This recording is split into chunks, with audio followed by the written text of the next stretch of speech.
Good morning बच्चों। ये आज की worksheet subject science worksheet number 54। तो आज से ही ना न्यू चैप्टर शुरू है ग्रेविटेशन, तो उसी की फर्स्ट वर्कशीट है gravitation, universal law of gravitation. तो ज्ञान है सबसे पहले पूछता जिज्ञासा दीदी से, what is gravitation force, what is its importance. तो जिज्ञासा दीदी बताती है Gyan on observing the ripen apple falls always falls on earth, कि आपने देखा हो जो एप्पल पक जाता है तो हमेशा अर्थ पे गिरता है। Newtons deduce that earth attracts every object towards itself by a force. जो न्यूटन थे उन्होंने बताया था कि जो अर्थ है वो हर एक ऑब्जेक्ट को अट्रैक्ट करती है अपनी तरफ, और जो ऑब्जेक्ट है वो फाइनली अर्थ पे ही फॉल होते हैं। Moon which revolves around the earth continuously experiences a similar centripetal force towards the centre by earth but they never collide. अब जैसे ये अर्थ है, अर्थ के चारों तरफ मून क्या करता है, रिवॉल्व करता है। तो जो मून है, मून भी क्या करता है, अर्थ को अट्रैक्ट करता है। अर्थ क्या करती है, मून को अट्रैक्ट करती है। तो दोनों के अट्रैक्शन की वजह से क्या होता है, सेंटर की तरफ फोर्स लगता है, जिससे जो मून है वो रिवॉल्व कर पाता है।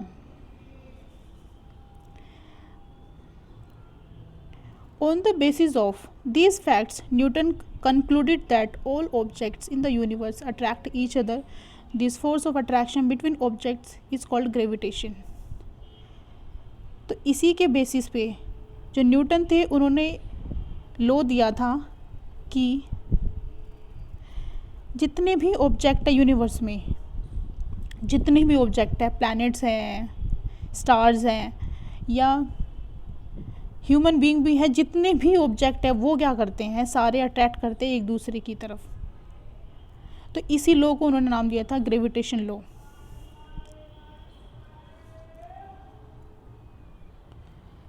नेक्स्ट चलते हैं, इसकी स्टेटमेंट देख लेते हैं।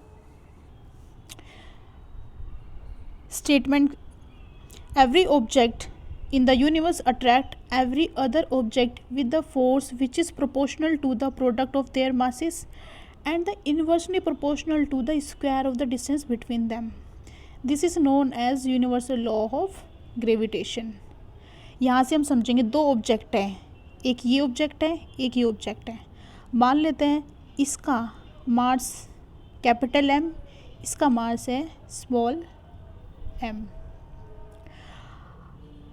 अकॉर्डिंग टू दिस लॉ क्या होगा, जो इनके बीच फोर्स लग रहा है, फोर्स को हमने मान लिया एफ, तो एफ किसके डायरेक्टली प्रोपोर्शनल होगा, इन दोनों मासिस के अगर हम गुणा कर दें इनका प्रोडक्ट, यानी कि एम इनटू कैपिटल एम, तो इसके डायरेक्टली प्रोपोर्शनल होगा। यानी कि अगर मासिस बढ़ते दोनों ऑब्जेक्ट के, जो फोर्स है वो भी बढ़ जाएगा। देखो प्रोपोर्शनैलिटी के साइन का मतलब क्या होता है, ये चीज़ बढ़ रही है तो ये भी बढ़ेगी, ये चीज़ घटेगी तो ये चीज़ भी घटेगी।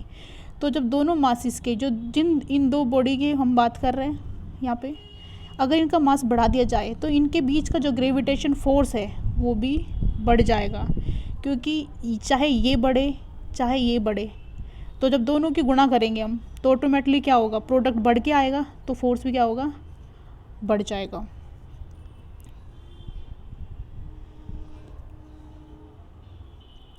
नेक्स्ट चलते हैं, inversely proportional to the square of the distance between them from their centres.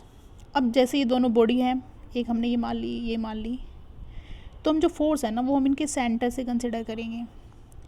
अब देखिए सीधी सी बात है, अगर ये दोनों बॉडी इनके डिस्टेंस यहाँ पे एक यहाँ पे डिस्टेंस बढ़ा दी जाए तो बीच का जो फोर्स है क्या हो जाएगा, कम हो जाएगा।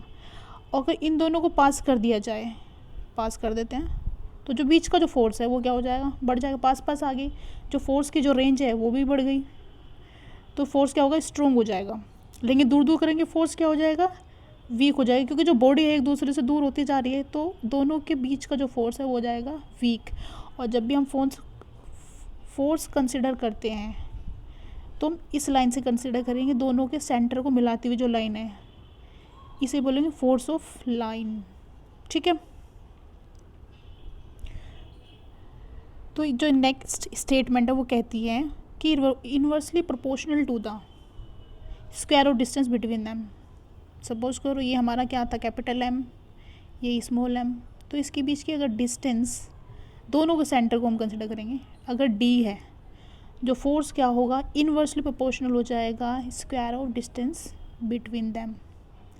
यानी कि अगर डिस्टेंस बढ़ेगी तो फोर्स कम हो जाएगा, डिस्टेंस घटेगी तो फोर्स क्या होगा, फोर्स बढ़ जाएगा। जब दोनों बॉडी पास पास आएगी तो फोर्स क्या हो जाएगा, बढ़ जाएगा। तो ये क्या हो जाता है, यहाँ पे उल्टा होता है। पहले वाले में प्रोडक्ट था कि मास बढ़ेगा तो फोर्स बढ़ेगा, दूसरे वाले में क्या है, डिस्टेंस बढ़ेगी तो फोर्स घट जाएगा। इन्वर्सली प्रोपोर्शनल का ये मतलब होता है। और डिस्टेंस घटेगी तो फोर्स बढ़ जाएगा। अब दोनों को कंबाइंड करके लिखेंगे हम, ऐसे, force is directly proportional to m into M by D square. दोनों कंबाइंड कर दिया। अब हमारे पास क्या है, ये वाला जो साइन है प्रोपोर्शनैलिटी का साइन, अब इसे हटाना है। इसे हटाने के लिए हमें कांस्टेंट लेना पड़ता है। मैग्नेटिक फील्ड का अलग कांस्टेंट होता है, टेम्परेचर का अलग कांस्टेंट होता है। ऐसे ही फोर्स ऑफ ग्रेविटेशन का भी अपना एक कांस्टेंट है, जिसको कहेंगे यूनिवर्सल ग्रेविटेशनल कांस्टेंट।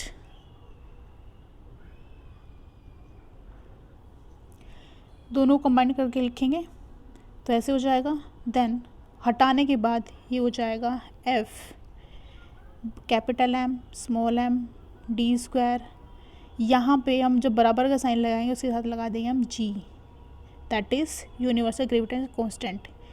इसकी जो वैल्यू होगी वो 6.673 इंटू 10⁻11 9 मीटर स्क्वायर पर kg स्क्वायर। देखिए आपको कन्फ्यूज़ होने की ज़रूरत नहीं है कहाँ से आया, ये आगे चैप्टर जब और आगे बढ़ेगा तो ये भी हम कैलकुलेट करेंगे कि कैसे कैलकुलेट होता है। अब इस आप इतना ध्यान रखना है कि फोर्स ऑफ ग्रेविटेशन का जो फॉर्मूला है Gm into M by D square, तो G यहाँ पे ग्रेविटेशन कांस्टेंट है, M दोनों जो M है वो दोनों बॉडीज़ के मास हैं जिसकी हम बीच में फोर्स की बात कर रहे हैं, और D उनके बीच की, यानी कि उन दोनों बॉडी के सेंटर की डिस्टेंस है। ठीक है, अब आगे बढ़ते हैं। अब हम importance of universal of gravitation देखेंगे। तो पहला पॉइंट है the force that bind us to the earth. हम भी क्या है, अर्थ पे चलते हैं, ऐसा तो नहीं स्पेस में चल रहे हैं। तो वो भी किसकी वजह से, फोर्स ऑफ ग्रेविटेशन की वजह से, क्योंकि जो अर्थ है वो हर एक ऑब्जेक्ट को अपनी तरफ अट्रैक्ट करती है। नेक्स्ट है the motion of moon around the अर्थ। अब वो भी हम पहले डिस्कस कर चुके हैं कि दोनों एक दूसरे फोर्स लगाते हैं, जिससे जो मून है वो अर्थ के चारों तरफ रिवॉल्व कर रहा है। सिमिलरली जो अर्थ है वो सन के चारों तरफ रिवॉल्व कर रही है, जिससे जो अर्थ है वो सन पे जाके नहीं गिरती, सन अर्थ की तरफ नहीं आता, क्योंकि सारी बॉडी जो होती है यूनिवर्स में वो एक दूसरे पे फोर्स लगा रही है, जिससे वो अपनी ऑर्बिट में रहती है और एक दूसरे पे जाके, अब मून है अर्थ पे तो नहीं गिरता आके, क्योंकि मून भी जो है वो ग्रेविटेशन फोर्स लगा रहा है और अर्थ भी ग्रेविटेशन फोर्स पे लगा रही है, जिससे बैलेंस बना होता है, सब अपनी ऑर्बिट में रिवॉल्व करते रहते हैं।